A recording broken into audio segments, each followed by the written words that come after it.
Donc, bonjour tout le monde dans la salle et en diffusé. Donc, en cette ouverture d'assemblée, je voudrais rappeler à la population de Normandin qu'on va t'appeler aux urnes prochainement. Donc, on passe au siège numéro 5. Là, on va avoir des élections qui s'en viennent. Donc, on a 2 personnes qui ont déposé leur candidature. Le vote par anticipation va être dimanche le 19 février de midi à 20 h au centre communautaire. Et la journée de l'élection, ça va être dimanche le 26 février de 10 h à 20 h, toujours au centre communautaire. Donc, on a 2 personnes là, qui ont décidé de se présenter sur ce poste, Mme Christine Thibault et M. Francis Bernard. Donc, vous pouvez aussi aller voir leur allocution lors du dévoilement, là, à la fermeture des mises en candidature là, qui est sur notre site Internet là, que vous pouvez consulter. Donc, sur ce, je vous présente l'ordre du jour. Donc, ouverture de l'Assemblée par M. le maire. Point 2, revue de l'ordre du jour. Point 3, déclaration de conflit d'intérêts. Point 4, adoption du procès-verbal de l'Assemblée ordinaire du 16 janvier 2023 avec dispense de lecture. Point 5, suivi du procès-verbal. Point 6, dépôt du rapport de dépenses urgentes fuite sous les rails du CN. Point 7, dépôt de la liste des membres du Conseil ayant complété la formation sur l'éthique. Point 8, sollicitation, invitation, adhésion. Point 9, approbation des comptes du mois de janvier 2023 et de décembre 2022 supplémentaires. Point 10, adoption du budget révisé 2022 de l'OMH.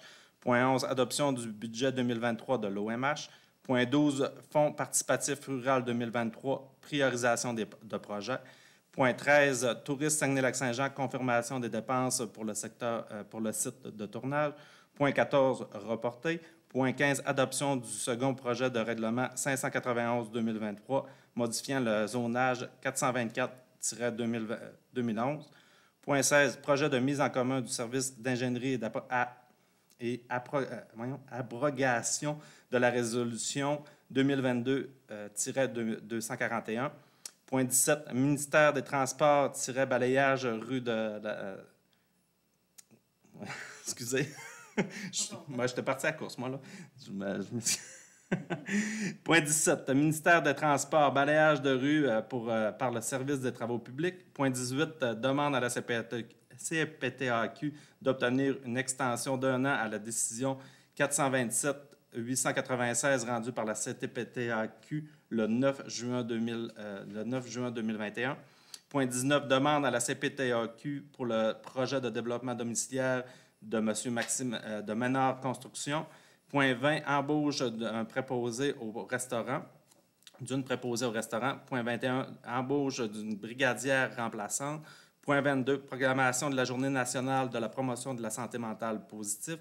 Point 23, correspondance. Point 24, rapport des élus.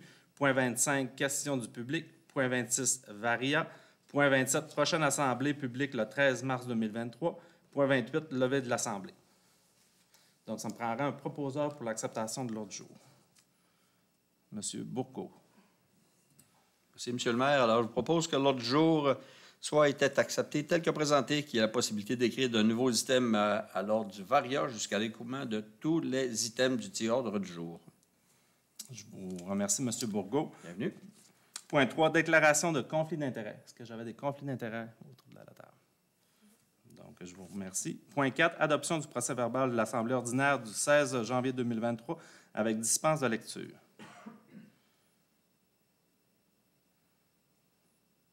Je vais avoir besoin d'un proposeur. Je peux le faire. Oui, Mme Darbo. Considérant que tous les membres du Conseil de la Ville de Normandin ont préalablement pris connaissance du procès-verbal de l'Assemblée ordinaire du 16 janvier 2023, et ce, au moins 48 heures avant la tenue de la présente Assemblée, en conséquence, je propose que le Conseil de la Ville de Normandin adopte avec dispense de lecture le procès-verbal de la séance du 16 janvier 2023.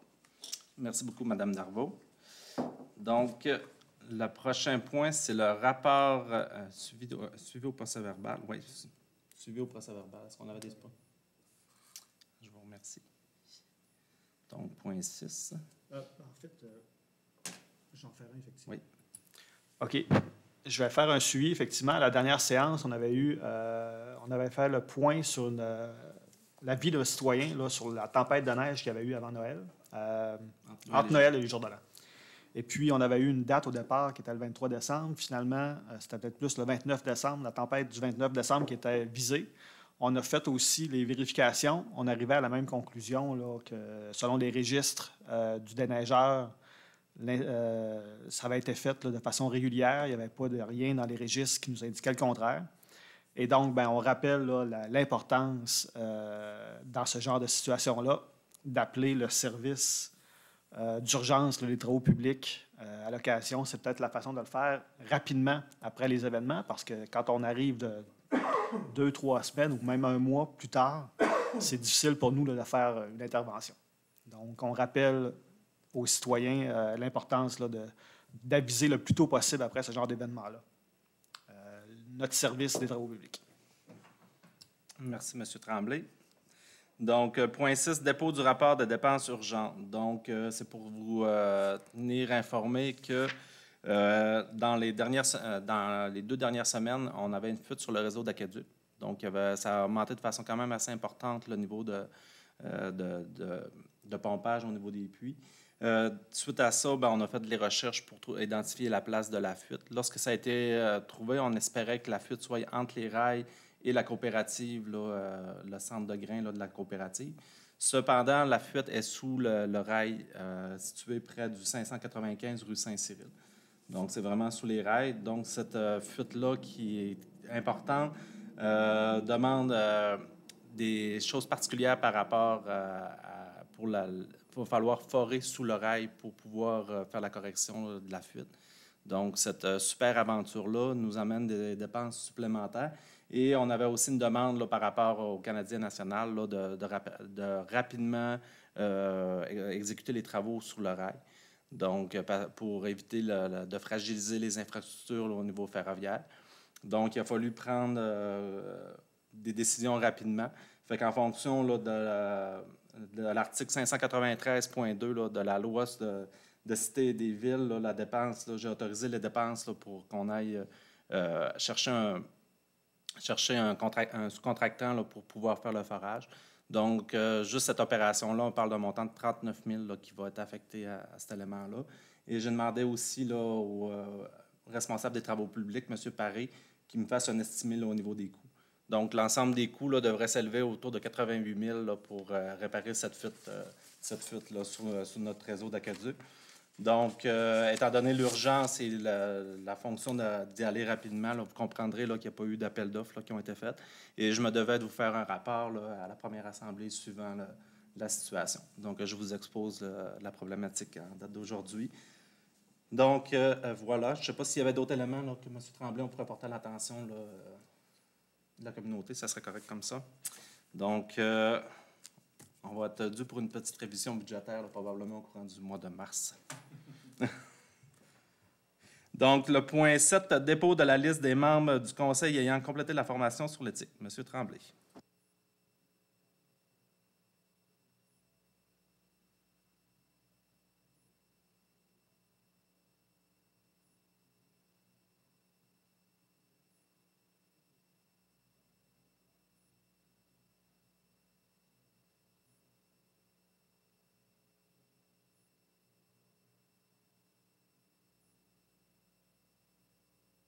Merci, M. Tremblay. Donc, sollicitation, invitation, adhésion. Madame Bernard. Je propose que soient autorisées les contributions, subventions ou adhésions suivantes. 298 et 98 à la politique de subvention pour l'achat de produits d'hygiène durable. Il y a eu 3 demandes au montant de 298 et 98. Au CPA Les Étoiles sur glace pour la compétition Claude Boucher, un don de 500 $. Pour la fondation du Centre Maria Chapdelaine, pour le Radioton 2023, 500 $ aussi. Aucune demande a été refusée. Donc, je vous remercie, Mme Bernard. Donc, juste pour inviter la population, on a une compétition de niveau régional qui va avoir lieu là, au niveau là, de ces demandes-là. Le CPA sur glace, c'est une compétition de patinage artistique qui va avoir lieu là aussi ici au centre sportif. On parle de 275 participants là, qui vont participer à l'événement. Ça va se dérouler du 24 au 26 février prochain, l'activité. Donc, j'invite la population à participer à grand nombre pour venir encourager les athlètes qui vont faire leur présentation. Point 9, approbation des comptes du mois de janvier 2023 et décembre 2022 supplémentaires. Madame Bernard.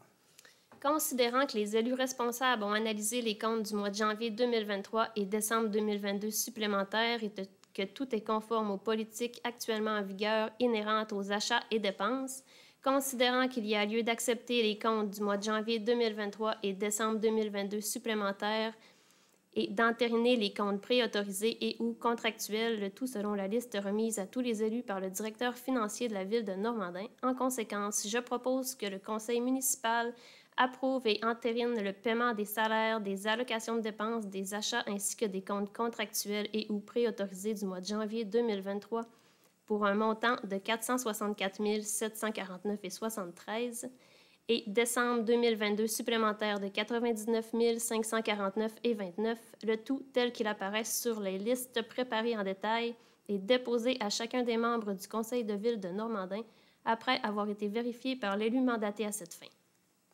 Merci, Madame Bernard. Donc, point 10, adoption du budget révisé 2022 de l'OMH. L'OMH-MC de Maria Chapdelaine. Donc, Madame Bernard. Je propose que la Ville de Normandin approuve le budget révisé 2022 de l'Office municipal d'habitation Maria Chapdelaine montrant des revenus de 179 008 $ et des dépenses de 414 681 $ résultant en un déficit à répartir de 235 673 $ pour le secteur de Normandin.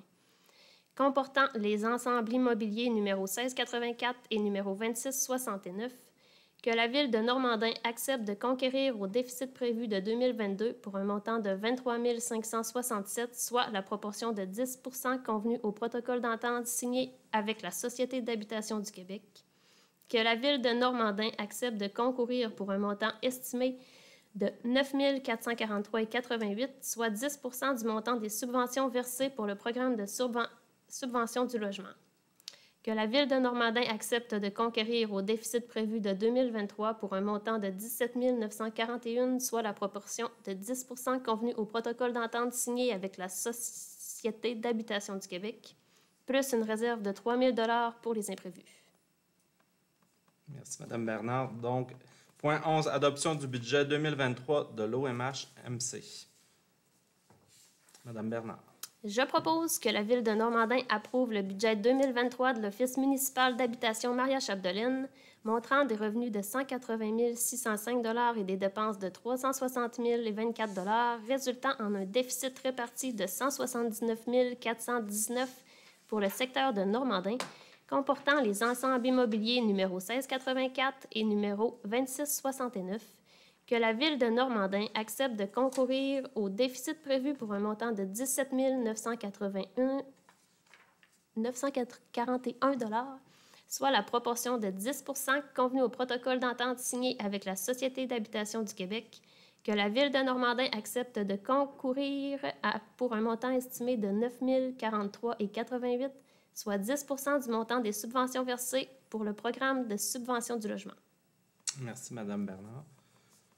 Point 12, Fonds participatif rural 2023, priorisation des projets. Donc, Madame Darvaux. Alors, considérant les demandes suivantes qui sont recommandées par le CCLSC, le demandeur, c'est toujours la Ville de Normandin. On parle du projet du Parc du Centenaire pour 1 500 $, communauté nourricière pour 1 500 $, programmation de la semaine de relâche pour 500 $ et l'achat de jeux de société au site touristique Chute à l'Ours pour 500 $. Ça totalise 4 000 $.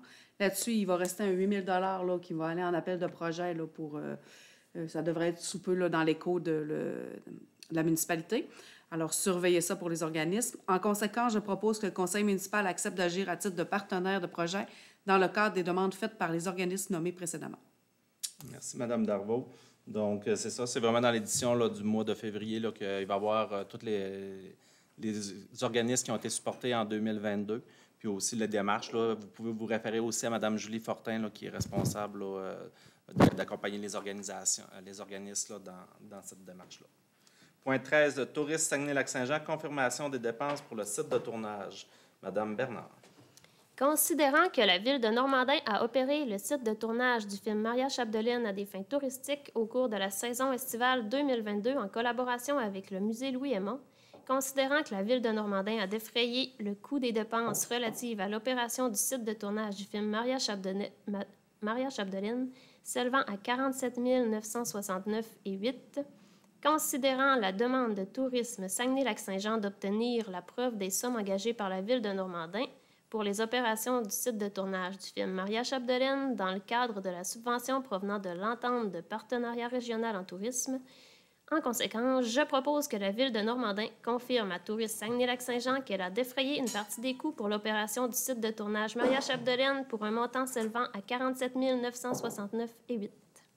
Merci, Mme Bernard. Donc, c'est une entente qui avait été faite là, entre les partenaires là, à l'époque que le film, là, il y avait la production qui avait été installée pour faire le film, tout ça.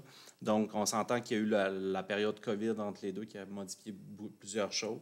Fait que là, on vient vraiment travailler à finaliser là, l'entente pour la fermer là, possiblement en 2023. Là. Il reste le réaménagement du site là, à finaliser. Donc, merci, Mme Bernard. Point 14 a été reporté. Point 15, adoption du second projet de règlement 591-2023, modifiant le zonage 424-2011. Donc, Madame... C'est qui nous faisait... François, excuse-moi. Monsieur... Potvin. Potvin, excusez-moi. Considérant que la Ville de Normandin a tenu l'Assemblée de consultation publique un peu plus tôt pour le projet de règlement 591-2023 modifiant le règlement de zonage 424-2011 et ses amendements afin de permettre un centre de recherche en agriculture sur le bleuet dans la zone AF 85, considérant que ce second projet de règlement contient des dispositions qui pourront faire l'objet d'une demande de la part des personnes intéressées afin qu'un règlement qui les contient soit soumis à leur approbation conformément à la loi sur les élections et les référendums dans les municipalités. En conséquence, je propose que le Conseil municipal de Normandin adopte le second projet de modification 591-2023 afin de mettre à jour certaines dispositions, que le texte de ce second projet de modification 591-2023 fasse partie de la présente comme s'il était ici au long reproduit. La consultation a eu lieu avant la rencontre. Tout a été. Parfait. Merci, M. Potvin. Point 16, projet de mise en commun de services d'ingénierie et abrogation de la résolution 2022-241. Mme Darvaux. Attendu que la municipalité de Normandin a pris connaissance du guide à l'intention des organismes concernant le volet 4, soutien à la coopération intermunicipale du Fonds Région et Ruralité. Attendu que la municipalité de Normandin désire se joindre aux municipalités et à la MRC afin de présenter un projet de mise en commun pour un service d'ingénierie dans le cadre de l'aide financière. Attendu qu'un élément était manquant dans la résolution 2022-241, adoptée le 7 novembre 2022. En conséquence, je propose que le Conseil de la Ville de Normandin s'engage à participer au projet de service d'ingénierie à la MRC de Maria Chapdelaine et à assumer une partie des coûts. Que le Conseil municipal autorise le dépôt du projet dans le cadre du volet 4, soutien à la coopération intermunicipale du Fonds Région et Ruralité. Que le Conseil municipal nomme la MRC de Maria Chapdelaine organisme responsable du projet. Que la résolution 2022-241, projet de mise en commun du service d'ingénierie, adoptée le 7 novembre 2022, soit abrogée et remplacée par celle-ci. Merci, Mme Darvaux. Technicalité, finalement. Oui, exactement. Point 17, ministère des Transports, balayage des rues par le service des travaux publics. M. Bourgault. Merci, M. le maire. Alors, considérant que le ministère des Transports et de la mobilité durable demande à la Ville de procéder au balayage mécanique des artères sous sa juridiction, soit la rue Saint-Cyril et l'avenue du Rocher-Est, considérant que la Ville de Normandin, on possède les équipements pour permettre d'effectuer le balayage et considérant que la Ville de Normandin a avantage à ramasser le sable le plus rapidement possible avant qu'il ne s'infile dans les systèmes d'égouts, et considérant que le MTQ s'engage à rembourser les frais engagés par la Ville. Alors, je m'engage, en conséquence, je propose que le Conseil municipal de Normandin autorise le service des travaux publics à réaliser les travaux de balayage requis par le ministère des Transports sur les parties urbaines de la rue Saint-Cyril et de l'avenue du Rocher, donc la route 169 sous juridiction provinciale, et que M. Anthony Paré, directeur des travaux publics, soit autorisé à signer les documents nécessaires. Alors voilà, en résumé, on va faire le travail et le ministère des Transports va nous rembourser les frais. Exact. On va être sous-traitant pour le ministère. Donc, point 18, merci M. Bourgault. Point 18, demande à la CPTAQ d'obtenir une extension d'1 an à la décision 427-896 rendue par la CPTAQ le 9 juin 2021. M. Bourgault. Merci, M. le maire.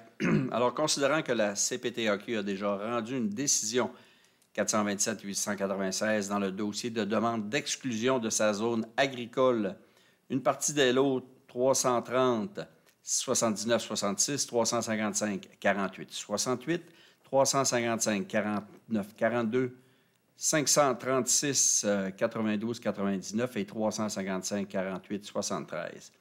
Considérant que la décision rendue par la CPTAQ accordait un délai de 24 mois suivant la date de la décision pour modifier le schéma d'aménagement et de développement de la MRC, considérant que le projet de règlement est en processus depuis juillet 2022, considérant toujours que la MRC rencontre un retard supplémentaire avec le MAMACH, ministère des Affaires municipales et de l'Habitation, concernant la modification du schéma d'aménagement et de développement, et en terminant, considérant que le Conseil a déjà déposé par la résolution 287-2019 l'engagement d'ajuster ses instruments d'urbanisme concernant la partie faisant l'objet de la demande d'exclusion d'une partie du territoire des Grands Jardins de Normandin.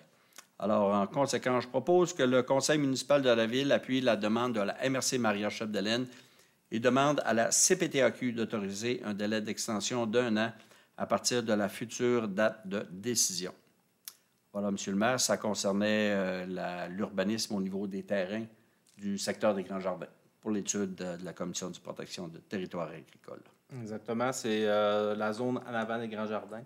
Donc, il y avait une modification là, du zonage qui était demandée à la CPTAQ qui avait été accordée. Donc, il nous reste à finaliser la demande auprès du MAMACH, un peu ce que la résolution expliquait tantôt. Donc, il reste des petits délais, des choses techniques à regarder. Puis, il y a des choses qu'on va se questionner aussi au niveau du Conseil là, par rapport à tout ça, pour faire évaluer le dossier. Fait que le délai d'1 an, là, je pense qu'il était nécessaire là, pour s'assurer qu'on puisse mener à bien le dossier. Point 19, demande à la CPTAQ pour le projet de développement domiciliaire de M. Ménard Construction. Monsieur Potvin.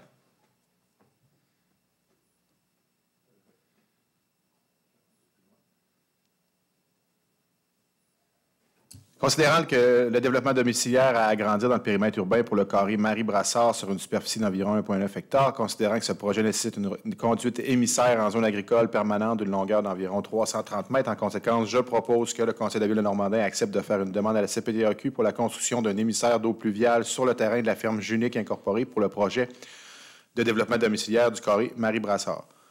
Vous comprendrez qu'en zone agricole, tout usage à des fins autres qu'agricoles doit être autorisé par la Commission. On doit, comme la résolution l'indique, installer une conduite d'eau pluviale qui est une utilisation à des fins autres qu'agricoles. On doit donc obtenir l'autorisation de la CPTAQ. Excellent. Je vous remercie, M. Potvin. Donc, point 20, embauche d'une préposée au restaurant. M. Bourgault. Merci, M. le maire. Alors, considérant l'affichage du poste de préposé au restaurant et considérant que la candidature de Mme Nathalie Nadeau répond aux exigences du poste, alors, en conséquence, je propose que le Conseil municipal entérine l'engagement de Mme Nathalie Nadeau au poste de préposé au restaurant, le tout selon les avantages prévus à la Convention collective des employés municipaux de la Ville de Normandin, actuellement en vigueur. Merci M. Bourgault. Merci. Point 21, embauche d'une brigadière remplaçante, Mme Bernard. Considérant que la candidature spontanée de Mme Suzanne Tremblay au poste de brigadière remplaçante répond aux exigences du poste, en conséquence, je propose que le Conseil municipal entérine l'engagement de Mme Suzanne Tremblay au poste de brigadière remplaçante, le tout selon les avantages et salaires prévus à la Convention collective des employés municipaux de la Ville de Normandin actuellement en vigueur. Merci, Mme Bernard. Point 22, proclamation de la Journée nationale de la promotion de la santé mentale positive, M. Potvin.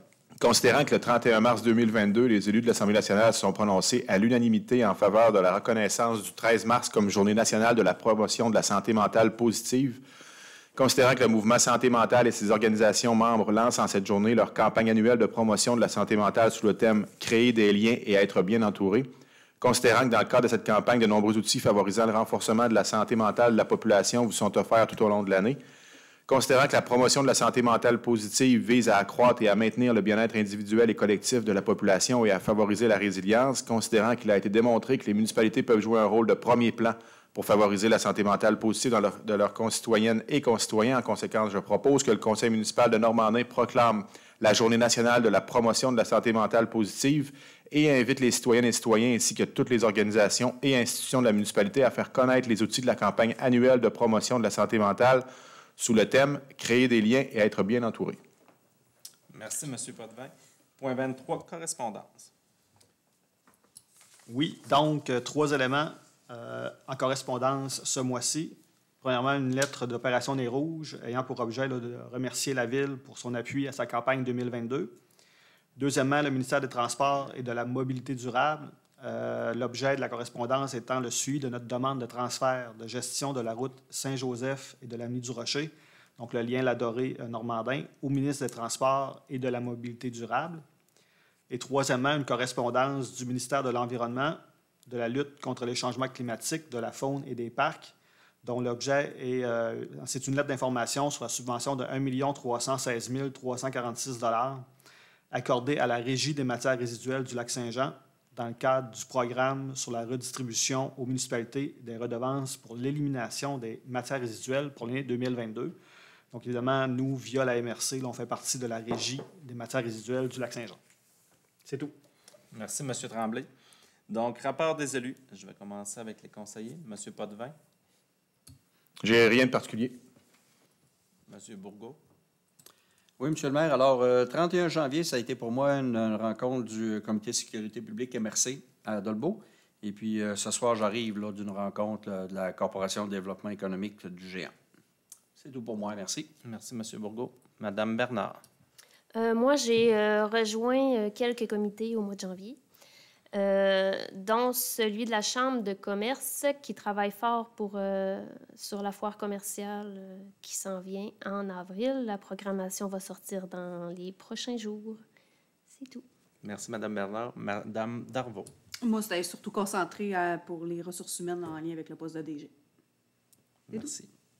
Donc, de mon côté, là, il y a, dans les points que je veux porter à votre attention, là, il y a vraiment un défi au niveau de la main-d'œuvre, particulièrement au niveau des restaurants. Là, c'est quelque chose de particulier là, qui nous affecte. Fait que c'est sûr que ça affecte aussi le niveau de service au niveau de la communauté. À ce niveau-là, on est bien conscient là, de la problématique, puis on regarde à travailler sur cette possibilité-là.